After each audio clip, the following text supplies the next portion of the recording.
I need help, boss. Stands up and says it louder. He goes, I have a really big penis. We're the NSAA. We're never serious about anything except grip ball.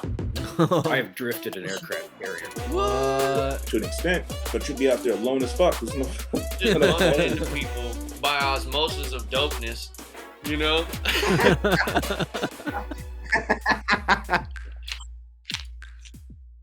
Welcome, everybody. It is the Happy Hoodlums podcast. I got my brother Josh Gentry in the house. I got Zack in the house. And I'm super honored to have this guest. He's like the root structure of this because I would have never even gotten into film or anything. So if you enjoy this podcast, give thanks to, the humble beginnings. And you'll understand this dude's greatness as we go on with this interview. So, Josh, what have you been up to? Oh, man. Thank you. That was a really awesome intro. I feel feel grateful to be here. I'm a huge fan of both of you guys and your work. And I just finished finals last Friday. Where at? Go ahead, tell them people. I'm officially a senior now at UC Berkely, and back here in Portland, home of family. So I've been trying to switch gears and relax and just find some space to unwind after just an absolute chaos of finals week. We got the libraries are open 24/7, so you'll be in there and it'll be 2 a.m. and one person next to you will be crying because they're in a manic episode of panic, and then there'll be 2 people sneaking behind a bookshelf and making out. So you get a little bit of everything going on. Yeah, desperate times call for desperate measures. You know what I mean? Dress shows itself in many ways. You gotta let it out. Hey, that's a beautiful circus of life. Exactly. Yes. I gotta say, first of all, when I got that call from you and you were like, bro, which one do I go with? You know what I mean?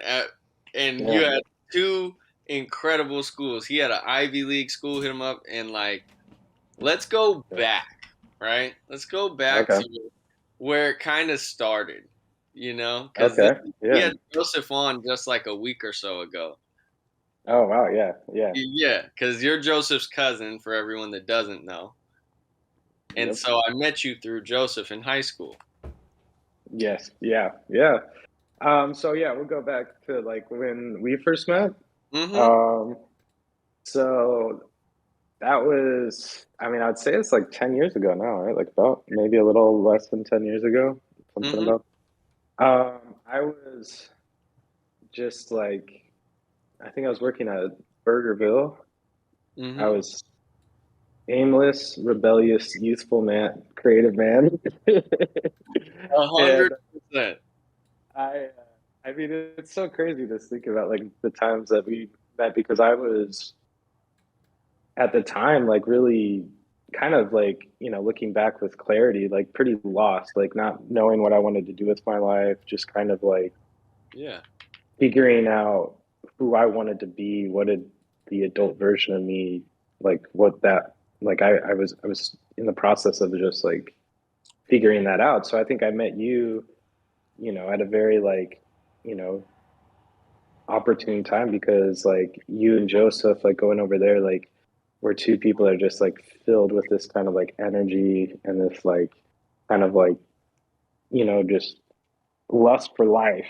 And so I think I was really attracted to especially, if you're just speaking about you personally, it's just here's this kid, who's just always got a smile on his face, looking at life, it's every day is a new opportunity to meet people and do things. And I think that was just I was really trying to find a direction. I think we just clicked because we were we were 2 people that knew we wanted to do stuff. We didn't necessarily know what it is we wanted to do yet, but gosh darn it, we're going to do something. Sorry, I didn't know if we could cuss. Hey, this is as raw as you want. But I think it's so interesting, and I love hearing other people's perspective, especially people so close to me, because my perspective is so in my face and under my nose that it's like I don't realize that was how you were seeing it. Because like to me, I am that way. You know how I attack the day with like almost an aggressive optimism. You know, like you can't put me in a room and put other people in there. Eventually, I'm gonna talk to somebody. Like it's just weird if I don't acknowledge what's going on, you know, and embrace it. Whatever kind of wacky shit is possibly happening around me, because I attract that. But yeah, I saw you as someone that had like the most refined taste, and you know, when I met you, your life was all over, you know, and that's why I want to like really get into the origin story, because to see where you're at today, and it's not even you're not even close to your magnum opus, but you've come so far. It is a testament to what someone with creativity and a willpower to literally stand before somebody, like, well, not literally, but like, you know, to stand out there before a crowd and naked give your soul to like people, you know. And at the time it was like we'd be sitting there and I'd be smoking with Joseph, and we'd start talking about things, and you'd be telling me about like designer shit, like Cartier. Oh, that's a Cartier watch, or like all different kinds of things that I didn't even know about, you know? Or you'd be like, I want that Rolls, but like the old one in like that cream color white, not pearl, but like that off white. And I was like, you said off white before I even, like, this was way before Virgil and stuff in my mind. Like, I had no clue. Yeah, I mean, I think it's so cool, like thinking back now, because it's like obviously you can kind of see like the seeds of like where things go, and I think that like what what helps me now and what helps me succeed like at this level that I'm at now is like because even when we're doing things like when we're just hanging out, or I'm working at like literally like a fast food restaurant, like every day at my off time it's like trying to like you said, like build that like that palette or that like aesthetic. That's like the priority. It's like, okay, well, how can I ingest as much like things that I think are cool or different as possible? Like how many like foreign films can I watch, or how many like random like books can I read, or how many, and like just because now it's like you're just like you're soaking in all this information, and then eventually it kind of helps build like that up, and it doesn't seem like it's a big thing to do, but then when you just are consistently trying to like learn more and like take in things from people you respect and people that you think are doing something cool, and like, okay, well, how do they approach it? Like every filmmaker I ever like admired, I would like read interviews, and then if they ever talked about like a movie or another filmmaker that inspired them and I'd never heard of them, it's like, okay, I'm writing it down, and then I'm going to go watch a movie by that person. Or if I'm like, same thing with like a musician and they're talking about, oh, this person really inspired me. It's like, okay, how can I, like, I'm going to go check out those things. So it's like, it becomes this like wormhole of like finding like the people that you like fuck with, and like, okay, well, who did they fuck with? And then you kind of get both of their inspiration. You get inspired by them and who inspired them, Yeah. Zach, do you do that with anything? Man, I do a film too. So like, sorry. It caught you in the middle of a fat. Yeah, bro. He's like, I was trying not to laugh earlier because you were fucking crinkling that shit. I had a hard time opening it. But no, I do that with film stuff too. I'll look at like, so I've been doing a lot of music video editing, and so I'll look at different effects other people have used in their music videos, and then I use that to kind of influence the effects that I use in the music videos that I edit. And so I do look at other people for that. Who are some like music video directors that you like look at? Because it's like, it's crazy. Like so many great filmmakers started with like David Fincher started as a music video director. Like Michael Bay has started as like a music video director. Really? Like, there's so many cool directors. Yeah.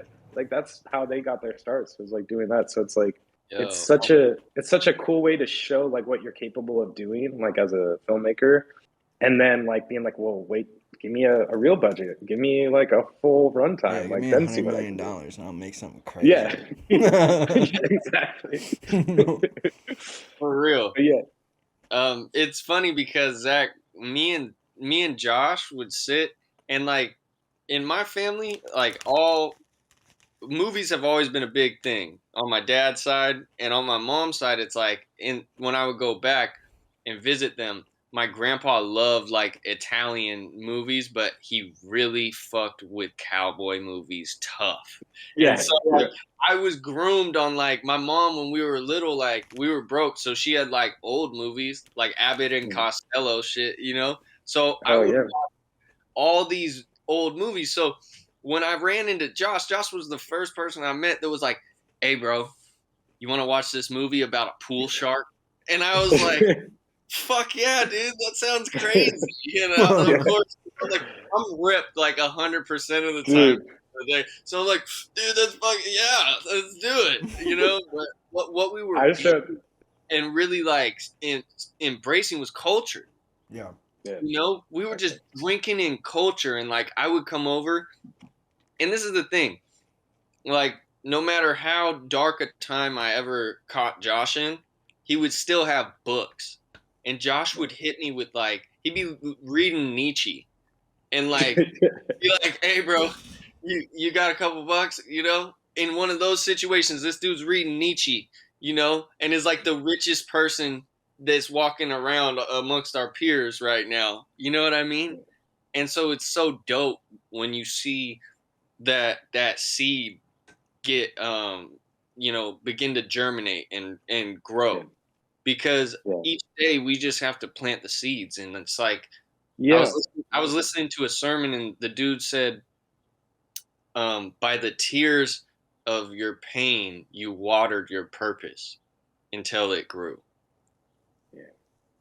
No, that's some real shit. You know. Yeah, because I mean, well, like to your point, like a lot of so like when I got to Berkeley, like I didn't know what to expect because it's like you're at like university where I mean I'm much older because then there's a lot of actual older students, but I'm there with all these people that they're used to being like the head of their class and whatever they're doing. Like these are like, okay, this is every person there was the top person in their class before they got there. And then I talk to people that are like one of my friends who's like a film major, and we're talking about like they're telling me about movies they like, and they'd like mention movies.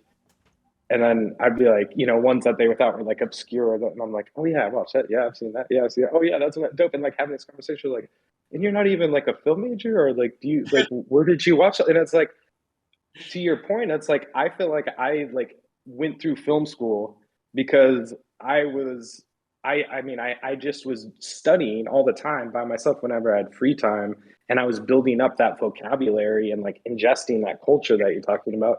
So I mean, I think it's like if just trying to find a way to like be able to like catch up with the people who have like the means or the ends to like go straight away to go to a film school or try to go and do something that they have like a family that's like helping them support them to do that, where it's like you can get that information, it's out there, like those are things are available. And then I don't know, we got lucky because there's like Movie Madness I grew up down the street from Movie Madness. So I have like 100,000 movies there, so I could like go see anything I wanted. So Yeah, but I have a question. So how has writing affected your guys' lives, and I want to start first with screenwriting, but then say like I know that you did poetry and still continue to do poetry, probably knowing you.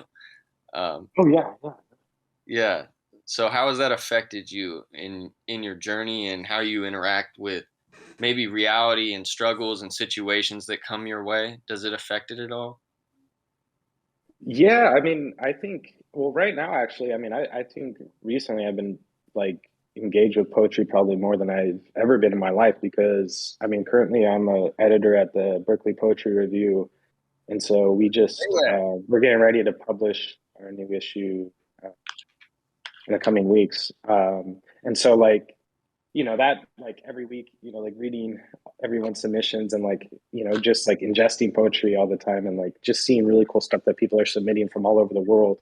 But then also, I'm taking creative writing classes at Berkeley, and then I'm a part of a organization called the Live Poet Society at Berkeley. So we put on poetry events at the school like once a month, and so we get to perform poetry now that like we can actually do events on campus again. It's really cool. So, what's really fun, I think, is like the way poetry, to your point, like helps me deal with things. Like I think now, that I've been writing and performing poetry for over 10 years now, it's like when I'm around like younger, like freshmen or sophomores, and I can like be in classes with them, and they've never like performed poetry before, and it's like can be like, oh hey, like you should come and like get up and speak. And then like I've been able to see people get up on the stage for the first time and like feel like that power of like speaking like your experience and bringing your experience to life, and then feeling what it's like to hear other people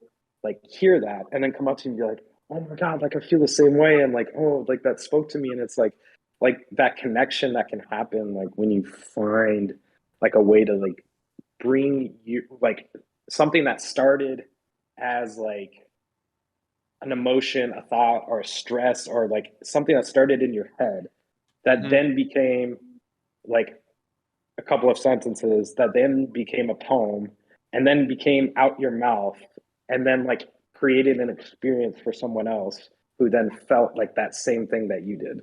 Like that's like it's wild to like do that, but then it's also crazy. It's really cool to like see like and help somebody else like go through that experience as well, because that's like it's powerful, man. It's like I don't know, that's why I love that shit. Okay, Zach, has it affected you in any way?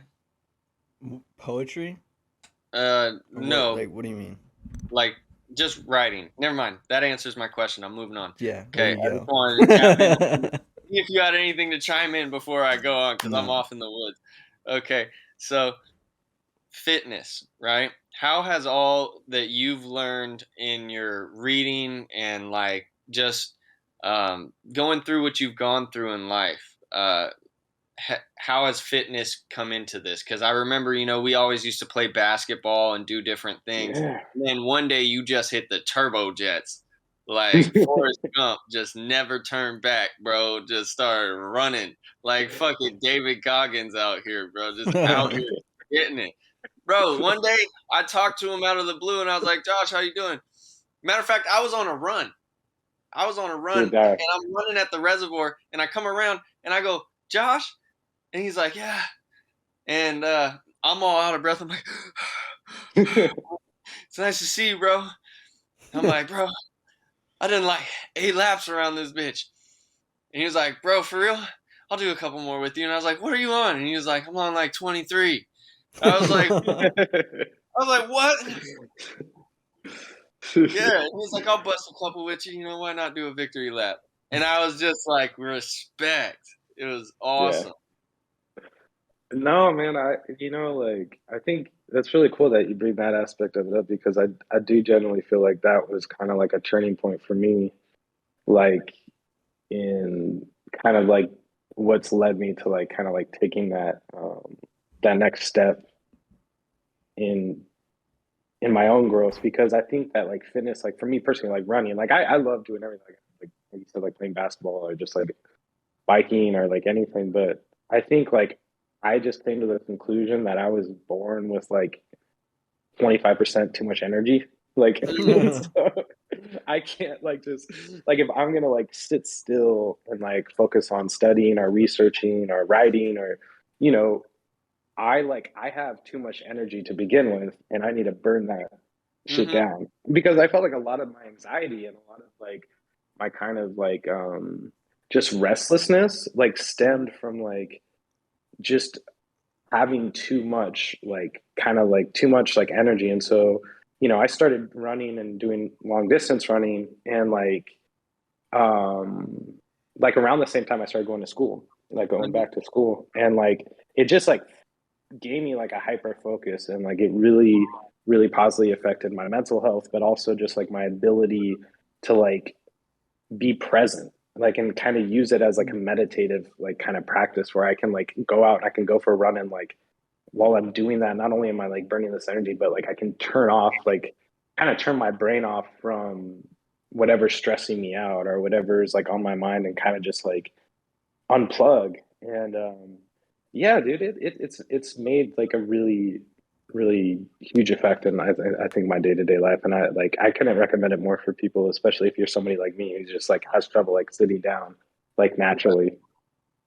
It's interesting that you say that, because so much mental health, like, I don't want to say like problems or whatever, but Yeah, it's easy to get wrapped up when your only perspective is your own, yeah, and you're sitting down and you're just kind of like in sedative mode, you know. But if you're in active mode, yeah, like, you may run into some weird shit along your way, because you're more yeah, inclined to, you know, when you're wandering, you know, it's not necessarily yeah, that you're lost. You feel lost, but you're just kind of wandering, you know, and you yeah, might stumble upon some really cool shit, but it might be wrapped up in a really horrible package, you know, and yeah, sometimes that's just what it is. And you got to drive through a few bad neighborhoods to get to the good yeah, neighborhoods, and life works out somehow, but you got to go yeah. off in the weeds. And if you're Well, off in the weeds within yourself, yeah, exactly. that's when it changes you, you know, because like you're you're sitting here like, who am I? Hmm. I've seen so many different versions of myself, you know, and nothing to really reflect off of, Yeah. you know, Well, because it well, brings you home. well, it's like, I think I even told you this. Like, it was like watching this. They had that like documentary about Dr. Dre on HBO. It was like a documentary series, and it was like about him and like Jimmy Iovine. And Mhm. Jimmy Iovine, he had this quote, and this like stuck with me. And I think like this like exercising was kind of like helped what me turn the switch. And he said that like there was this moment in my life where I found that like the wind that was like pushing me down and like oppressing me, like this wind that was like this weight was like pushing him down, it was oppressing him. But he found a way to like flip that and have it be the same thing that like propelled him upwards and allowed him to like fly. Like he was Mm. like, if I'm like an airplane, there's this wind that's pushing against me. He's like, I found a way to turn it around and have it be the same energy that actually propelled me and allowed me to like take off and like ascend. And I think that's like, finding that way to like kind of do that kind of, I call it like this mental gymnastics, where you can kind of bend yourself around and find the way to like allow the things that are like kind of oppressing you to be the same thing that like kind of breaks those chains and allows you to kind of like excel and be, the best version of yourself. Go poetry slam on you, bro. Yeah, drop the mic on that one, son. That was a Yeah. good one. But yeah, you know, like, and I don't want to go too off on the mental health thing, because there's too much fun stuff to talk about. Like, bro, Yep. Zach, all right, you want to talk about some onset, like, rookie stuff? One time we had a party, and we were filming something. There was like a scene for a movie, and I was holding the glass. Do you remember this? Yeah. I'm holding glass, like a sheet of glass, bro. Well, no, don't even. So here's the context. Okay, so we're doing this short film where it's like supposed to be like looking back as like a memory, right? And so my idea was like, I want to flood the room. Like it's like this party. It's supposed to be like the first time this person's like meeting this girl. And like the conceit for the film was like the way that like music is used in memory. So like the whole short film is like takes the span of a song. And it's the song that's playing at this party when he first meets this girl that he ends up dating. And so it cuts in between all these like times when the song's playing and he's with her, and it goes from like the moment that they meet and then it ends with the moment that they break up through the span of the song, right? Okay, so the first scene is like, it's like we're still filming this party scene, and my idea was I wanted the whole roof to like have this shade of blue around it because it's like this memory and it's supposed to be like, and so I got these giant sheets of glass and I wrapped them around with like this blue like film, right? Like, like the blue plastic film, and like just wrapped it over and over and over again. And it looked really cool. Like, so we shine like the giant like light, like the film light through it, and it was really cool. But then it was just really hard because there's these giant heavy panes of glass, and so we're filming, and Kemper is like literally holding the pane of glass with the blue film at it, and then it like drops and it like breaks and he cuts and it's like his hands bleeding. Yeah, my whole hand was like, and I was like, oh, what? Jesus, dude. That's But it gnarly. looked pretty cool. I mean, It was worth it for the shot, bro. It was for the. I had to be down for the cause, you know. didn't have the. I was all practical effects. I was like, we got to do this practical effects. Gotta bake it in. Dude, Josh has always had like really deep movie concepts. His first movie that we made together was about the dog, right? Mm-hmm. And it was just me and Josh. So Josh was like running camera. No, remember it was that old dude too. It was like this old dude from my. Oh yeah, we did have the old guy. Like he didn't know what he was doing either. He was this old dude in his 60s.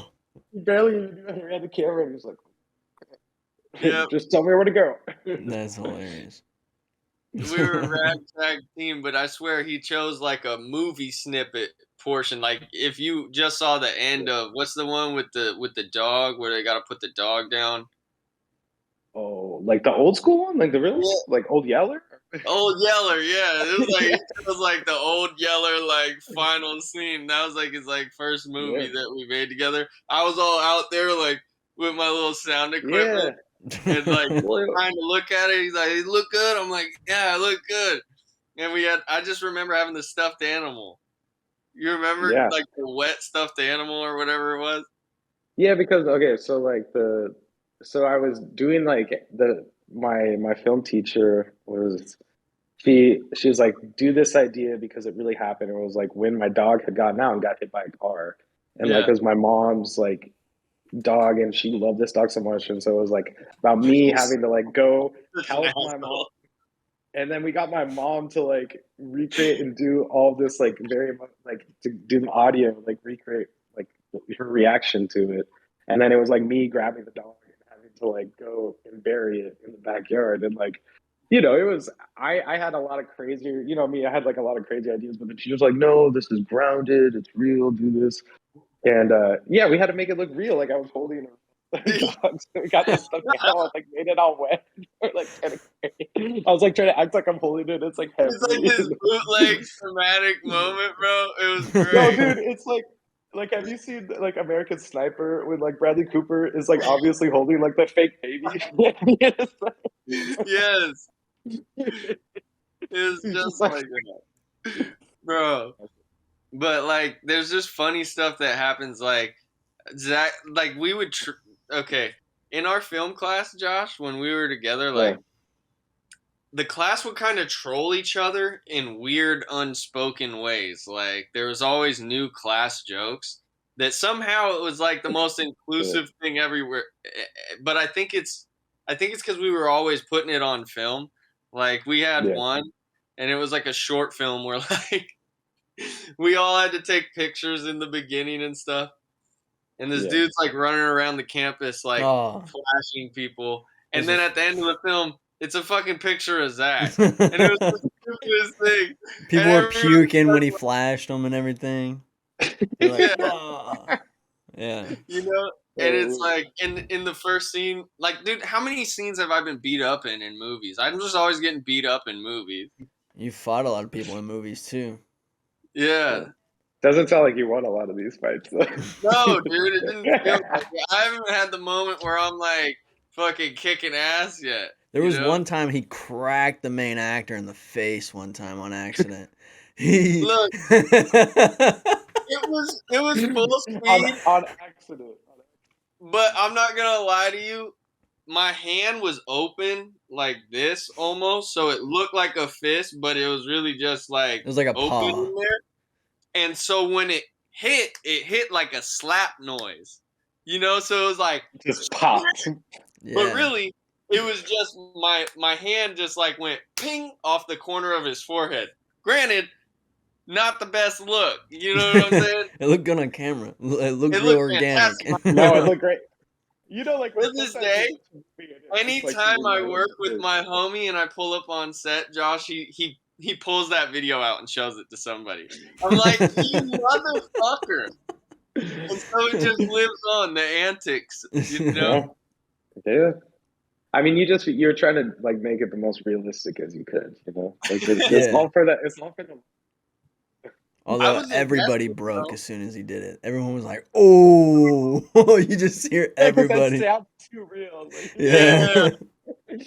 like, oh shit, are you okay? Yeah. It was one of those. Mm-hmm. And then that dude instantly went and punched the actor that he was working with in the next scene. So it was like a domino effect. You set a standard. Yeah, dude. I'm not It was gonna like, be the only one who's getting hit in the face. this is a method acting experience now. Fuck Yeah. it. Man, I was watching this YouTube video. Like, have you ever seen like where they have the martial artists like break down scenes of, like fights in films? Yeah. No. I forget. Okay, I forget. Man, I was like, he's actually this pretty famous martial artist, and he does a lot of like stunts for movies. He was like breaking down like IP Man or Ip Man, and like, yeah, Ip Man, and he was like, they're doing it in slow motion. He's like, man, yeah, you could tell this wasn't filmed in America. And he's like, he's actually hitting him in the face in all these. Like they don't care there, and you can see they actually like break it, like go in slow mo. You just see him like Crack him. It's like he's like, yeah, I don't do a lot of stunts for those films over there, man. They beat you up. Yeah, It's just wild. You just go into work like, what did you like, honey? How was your day? I was like, oh yeah, I got my ass kicked. Yeah, just casually. I hit man today. And they're like, well, we're paying you. Like, you're in a movie, man. This is part of dude, how you're you in the make the credits, sausage, you know? yeah, you gotta take that punch the roughest. Yeah, dude. That's Real not grind an to the open hand top. punch. Yeah, but no, man, it's hard out here for a pimp sometimes. Not easy. But what else has been new? Is there any like new inspirations that have popped up? Things you've been working on that I don't know about or that you want to know about?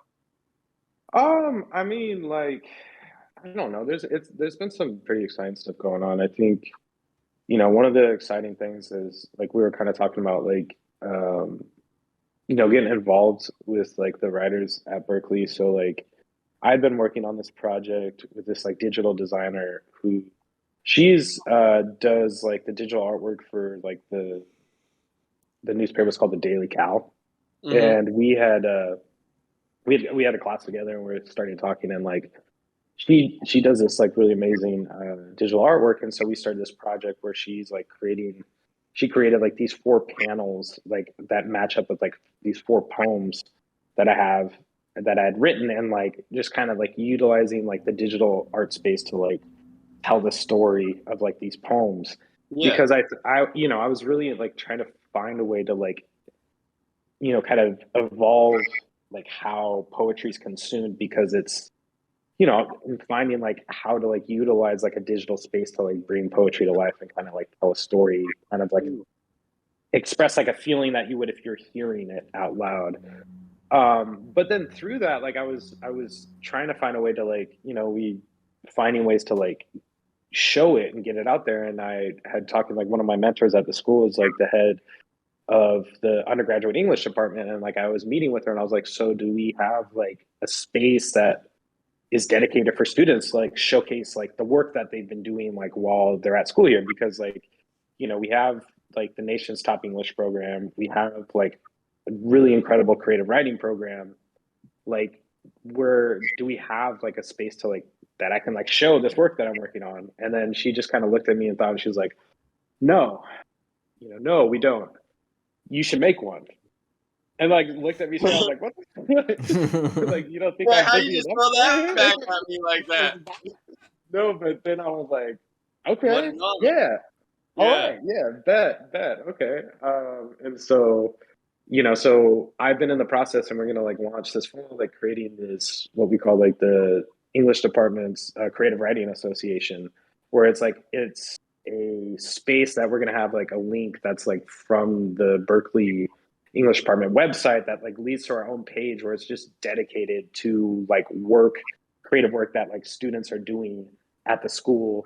And we also, I'm gonna like, you know, we're building a space where it's like we have like, you know, some established like upperclassmen writers who are, you know, like, you know, people that maybe have been published before, who have experience, who have done things, and that they can be there. So like when people are like submitting things to like posts, like they can have somebody look at it, they can help them like edit it and like get it Yeah. to its best possible form, like teach people like, and also and then give a space to like Oh, showcase what they're doing. but So you're like gonna have them before it's put out, so it's like they help them wrap it into like they the help best, it, yeah, they put it in the best possible form they can get it in. and then Yeah, release it, bro. See, that is genius right there. That's yeah, not just creating the platform, and if you build it, they will come, because yeah, that makes it so much more easy and beneficial to talent scouts, even, yeah. that would Well, begin looking at yeah, it. because like, you know, as somebody who's like been on the editor process of like, it's really scary and daunting to like submit work to a publisher, like to your creative work to somebody, because you're like, I don't know how to do that. What are they looking for? How is it good? Mhm. And so this like is kind of like a primer for that, and allows them, because a lot of times they'll look at it and be like, okay, they kind of like ask you to edit it, and they'll give you like notes on how to do it to get into like to be published. And so this just gives people practice and makes it easier. So like, and if people are looking for advice on how to get things published, they can do that as well. And you know, even like to get into like the upper class, like creative writing classes, they're really competitive. Only like 15 to 20 students get into them every semester. And you have to submit a packet to do that. Like you have to submit a sample of your work. And so like this can also be a place for like freshmen and sophomore who like are really nervous. They don't know how to do that. I have had a lot of people tell me like, how do you do that? Like it's like scary. Like what are they looking for? So like it just gives people practice. And like also like we want to do a lot of workshops where we bring in like published writers and have them like be able to like tell stories about like how they've been able to do things. And like I don't know, I think it's just something that I wanted to be like, I feel like I've been able to like gain so much for being at this university, and I like wanted to leave something behind so that like, you know, like 40, 50 years down the line, there's like this thing that's been put in place that people can like have like this space that like nourishes like the writers while they're at the university. And you know, like I don't know, just gives, I think it's really cool to like give people a chance to like mentor too. So like upperclassmen can mentor, and then when they graduate, like then, you know, like the girl that I was telling you about, like who helped me work on this, she's going to be a sophomore next year, I'm going to be a senior. So when I graduate, like, you know, I'm going to have her right under my wing so that she can then take over, and then she can run this, you know, after I graduate. It just kind of like starts like this kind of, you know, this space that like can generate, you know, every Mhm. time, every new school year, you know. Well, you know what? If people don't know by now what I was saying at the beginning of the, they certainly get it, because that's the most commendable thing that you can do, is turn around and acknowledge where the blessing came from, Yeah. you know? Um, and that's a huge principle in life, not just to be in a take mind state. Because, in fact, when you turn around and you go to give back to where that gift came from, something more happens. It's a different transaction because the energy still flows. You never pinch that energy flow off. You just keep it going, you know? And Yeah. Yeah. so you're really displaying through your being and how you are and who you are and whatever you do, like a universal principle that can really, like, if people apply that to their life, it will further them, you know? And Well, no, yeah, I mean, it's, well, at first, like, thank you, dude, but it's like, it goes back to like the beginning of our conversation was like, when I, you know, like, it's about like creating like places that you wish you had. Like, when I was 19 or 20, like, this would have been the coolest thing in the world for me to like have a place, like, to be able to like have people like, to like be able to show your work, but then like have people helping you and teaching you how to like grow and like be able to like understand like how to do those very scary next steps, because that's what I think like is really hard. Like we, you know, you have these ambitions, you have this like passion for something, but a lot of those just like that first initial step, like submitting a packet of your work, or like getting advice on like, you know, your first couple poems you've ever written, or your first couple pieces of writing, or like in whatever field, like that first step is so scary. And like to have people there that just kind of like allow you to like make it clearer for you and make it easier so that you can like jump and take that first step. Then, you know, once you start doing that, then you can reach back and like help the next person get up. And it just kind of becomes a cycle, you know? But, you know, you're unique in that it goes way beyond yourself. Like, didn't you do a bunch of work with a lady about human rights and stuff like that? Yeah, I mean, so well, just like even at Berkeley right now, like part of like the Cali CLU, which we do a lot of work like trying to spread awareness about a lot of ways that like specifically like legal ways that you know, we can uh, help just as like kind of like everyday citizens, like kind of be able to have your voice heard and things into action. But a lot of the work that I was doing with her was involved with like getting like helping young women get more involved in tech and technology, because it's like in a field, especially with like gaming and stuff too, or even in film, like where it's predominantly like male dominated, especially like behind the scenes like stuff like. So it was like I was a nonprofit organization that was helping to get like funding and scholarships for like women that like high school young women to be able to get into education for like technology, like getting into doing like STEM, like getting into STEM and you know, just kind of trying to diversify that field and allow there to be some more quality, because it's just it becomes like when you have like when you're you know, and I'm sure like you guys have been on film sets where it's like when it's just like all dudes and it's all guys, like it's a Yeah. different like energy. And then when there is like, you know, only a couple women there, like they don't necessarily feel like, you know, it's harder to create a safe space to like put your input out. And so it's, you know, I think that was kind of like what I was working on with them a couple of years back. Yeah, yeah. You know, it's a very vulnerable feeling position sometimes, you know, because you're exposing Yeah. um, something you created, but you have to be it.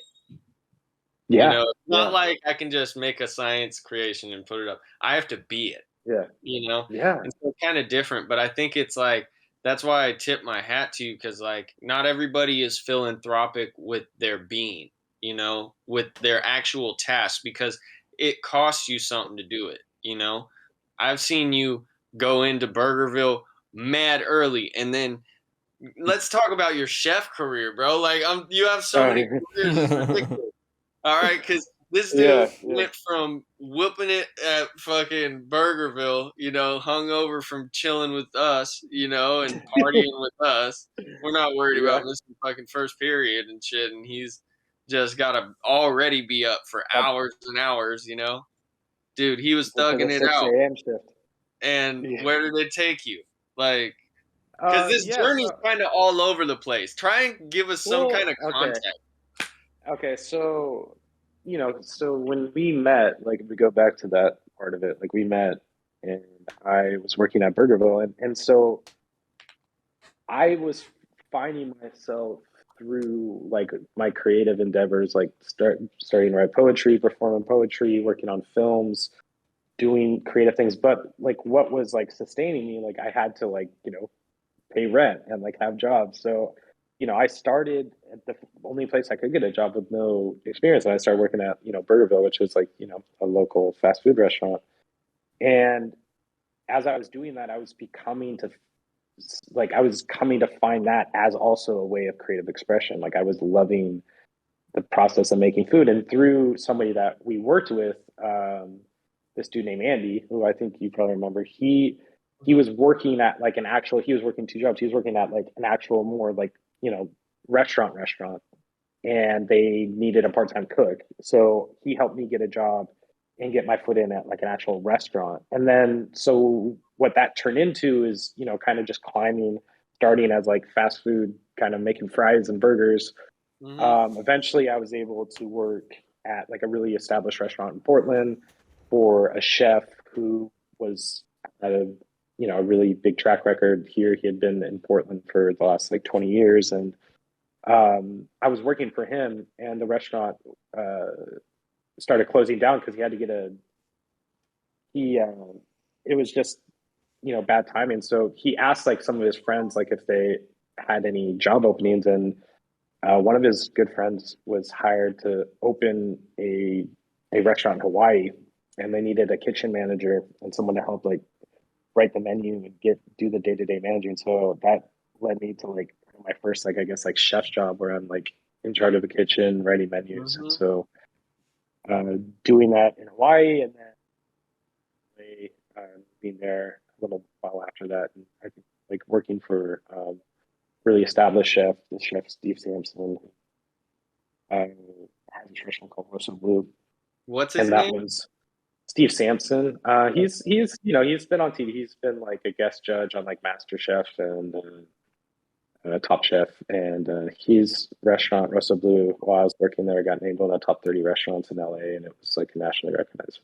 So that, but then I kind of got, I don't know, I kind of came at a crossroads where I was like, okay, well, I'm kind of getting myself established in the restaurant industry. I could come back to Portland, maybe like try to open a restaurant of my own, do something in a continue doing that, or like do I want to like really do something different? And I kind of just, I don't know, I saw kitchens as like it was a way to be creative, but they had like a limit.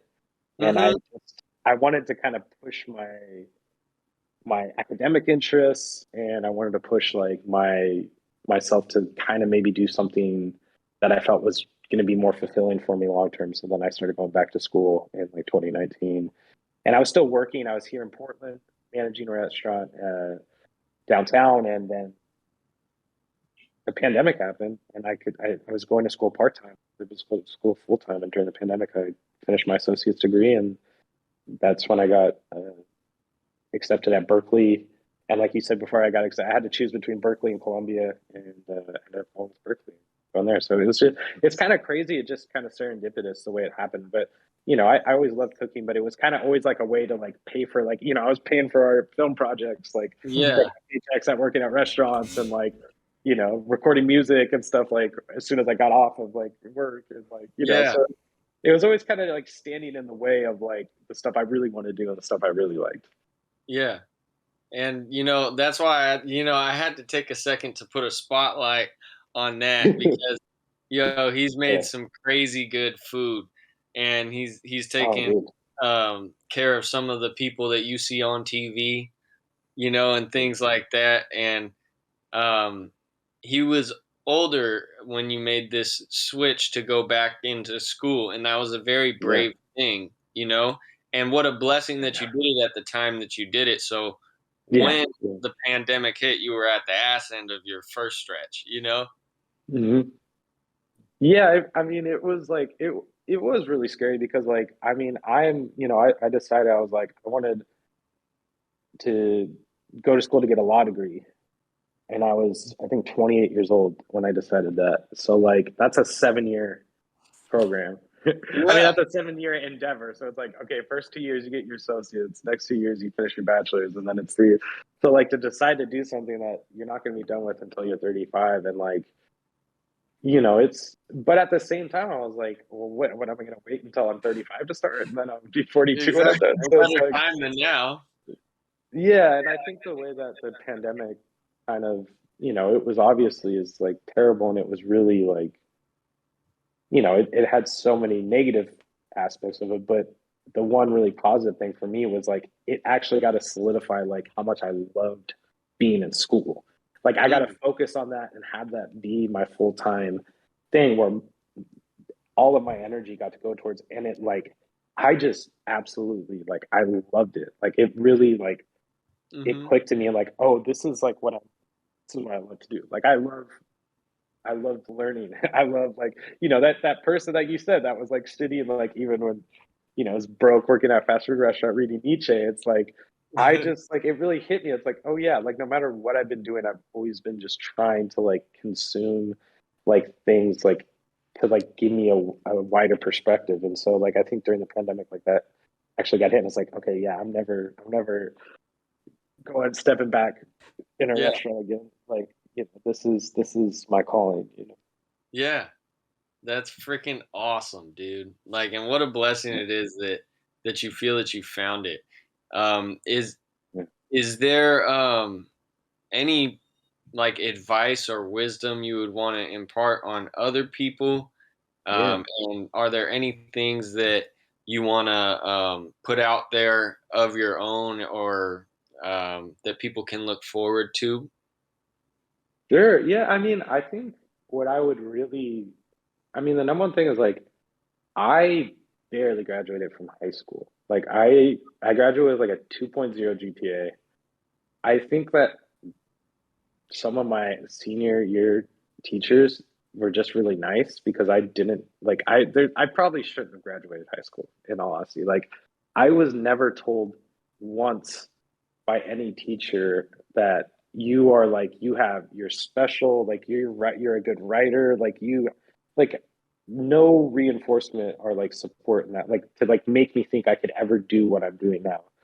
And so like I'm really like if there's people that feel like they have a passion towards something but haven't necessarily like been given any evidence that like, oh well, you know, if I was really good, there somebody would have told me I was good at this by now, or like I really can only say that like if you love something, like just keep working at it every day. Like keep working at it and like don't allow what's happened before, what's happened in the past to like make you think that you can't actually do what it is you want to do because I I'm telling you like there's nothing I'm doing that other people aren't capable of doing if they didn't just like, you know, just put themselves into it 100%. If you allow yourself to like truly believe that you're capable of something, like you can do it. And you know, Mm. that's what I would say because like yeah, I mean there's if you met me like, you know, 10 years ago, there's no way that you would guess that this is what I'm doing now. And it's just because I really I had to like I had to like find myself as I got older. And some of us are just late bloomers, and some of us don't figure out what we want to do and what we want to put ourselves in until we've lived life a little bit. But once you do, like it's never too late to like just go for it and like take that leap. Mm-hmm. Dude, that was so well said. For real. Like that, Thanks. if that isn't the best wrap up we've ever fucking got, dude. Well, thank you so much for being on here, Josh. You are an inspiration to myself, and I'm sure everyone else that you've encountered along your way. Um, and Thanks. if not, fuck them. They're an asshole, and I'll say it for you. All right. So we'll go ahead and get your Instagram stuff. And if there's anything that people want to holler at you about, they can catch you on there if that's Yeah. if you're Oh down. yeah. Yeah. Hell yeah. Definitely. Yeah. How do we If keep you're a track of you? writer, creative. So on, I mean, I'm not huge on social media, but I'm on Instagram at youthful_arrogance. That's kind of like my moniker, my artist moniker. So that's YA. youthful_arrogance. And yeah, I mean, I'll, you know, I've been trying to work on posting stuff on there more, but also like if you want to reach out or if you're a writer or if you just, you know, have some stuff you want somebody to look at and maybe give you advice on or anything, yeah, feel free to reach out. I'm here. Hell yeah. Well, thank you so much. We're signing No out, problem. baby. All right. Peace. Later, guys. Wow. Hey.